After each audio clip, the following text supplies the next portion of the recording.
This is Pride and Prejudice by Jane Austen. An Echoes from the Dust recording with narration by Christopher West. Chapter 27.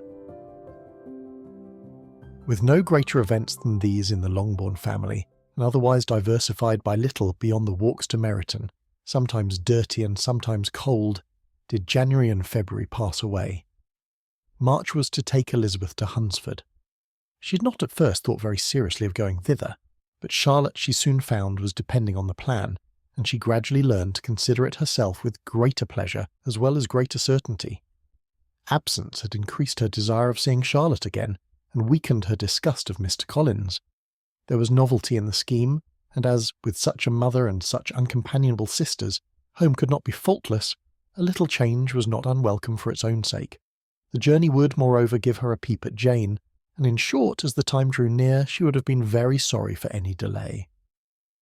Everything, however, went on smoothly, and was finally settled according to Charlotte's first sketch. She was to accompany Sir William and his second daughter.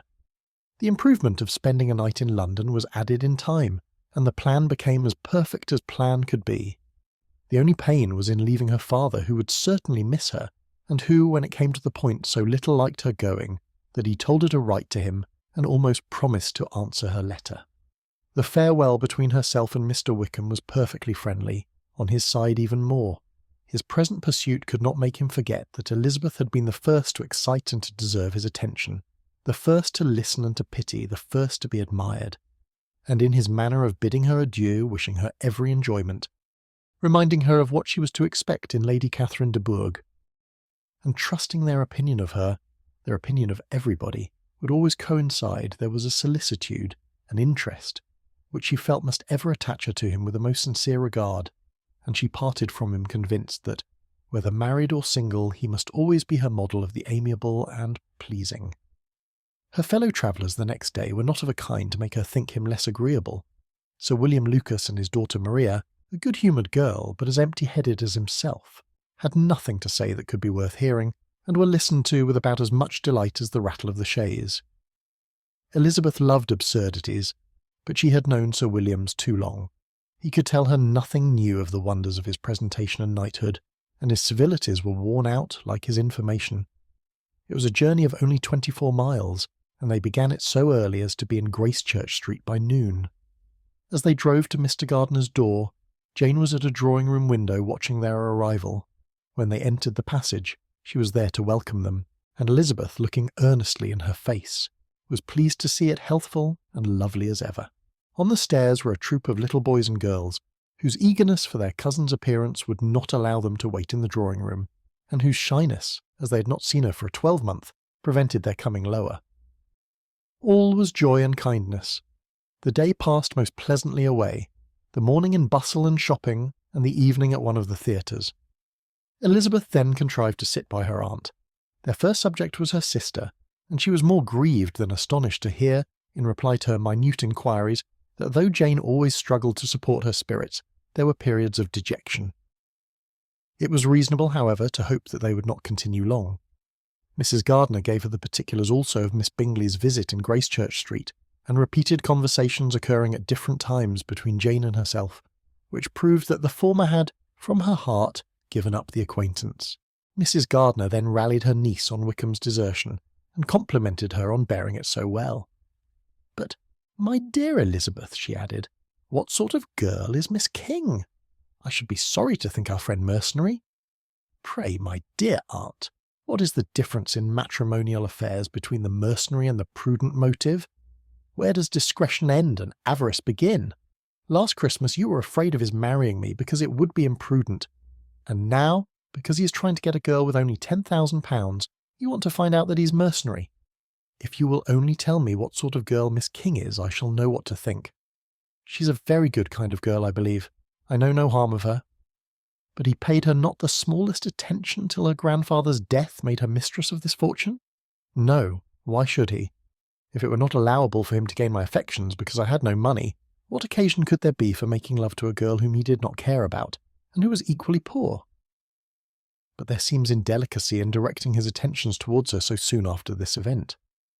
A man in distressed circumstances has not time for all those elegant decorums which other people may observe. If she does not object to it, why should we? Her not objecting does not justify him. It only shows her being deficient in something herself, sense or feeling. "Well," cried Elizabeth, "have it as you choose.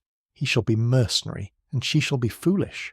No, Lizzie, that is what I do not choose. I should be sorry, you know, to think ill of a young man who has lived so long in Derbyshire."